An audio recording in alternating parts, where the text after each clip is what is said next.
गलतियों के नाम पौलुस प्रेरित की पत्री अध्याय 6। हे भाइयों, यदि कोई मनुष्य किसी अपराध में पकड़ा भी जाए तो तुम जो आत्मिक हो नम्रता के साथ ऐसे को संभालो और अपनी भी चौकसी रखो कि तुम भी परीक्षा में ना पड़ो। तुम एक दूसरे के भार उठाओ और इस प्रकार मसीह की व्यवस्था को पूरी करो, क्योंकि यदि कोई कुछ ना होने पर भी अपने आप को कुछ समझता है तो अपने आप को धोखा देता है। पर हर एक अपने ही काम को जांच ले और तब दूसरे के विषय में नहीं परंतु अपने ही विषय में उसको घमंड करने का अवसर होगा, क्योंकि हर एक व्यक्ति अपना ही बोझ उठाएगा। जो वचन की शिक्षा पाता है वो सब अच्छी वस्तुओं में सिखाने वाले को भागी करे। धोखा न खाओ, परमेश्वर ठट्टों में नहीं उड़ाया जाता, क्योंकि मनुष्य जो कुछ बोता है वही काटेगा। क्योंकि जो अपने शरीर के लिए बोता है वो शरीर के द्वारा विनाश की कटनी काटेगा, और जो आत्मा के लिए बोता है वो आत्मा के द्वारा अनंत जीवन की कटनी काटेगा।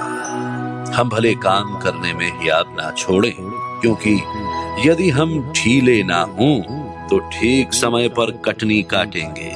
इसलिए जहां तक अवसर मिले हम सबके साथ भलाई करें, विशेष करके विश्वासी भाइयों के साथ।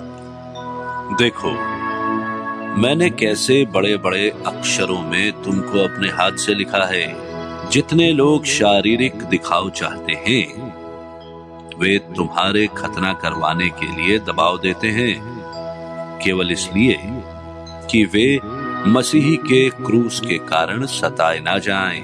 क्योंकि खतना कराने वाले आप तो व्यवस्था पर नहीं चलते, पर तुम्हारा खतना कराना इसलिए चाहते हैं कि तुम्हारी शारीरिक दशा पर घमंड करें। पर ऐसा ना हो कि मैं और किसी बात का घमंड करूं, केवल हमारे प्रभु यीशु मसीह के क्रूस का, जिसके द्वारा संसार मेरी दृष्टि में और मैं संसार की दृष्टि में क्रूस पर चढ़ाया गया हूं। क्योंकि ना खतना और ना खतना रहित कुछ है, परंतु नई सृष्टि। और जितने इस नियम पर चलेंगे उन पर और परमेश्वर के इस्राएल पर शांति और दया होती रहे। आगे को कोई मुझे दुख ना दे, क्योंकि मैं यीशु के दागों को अपनी देह में लिए फिरता हूं। हे भाइयों, हमारे प्रभु यीशु मसीह का अनुग्रह तुम्हारी आत्मा के साथ रहे।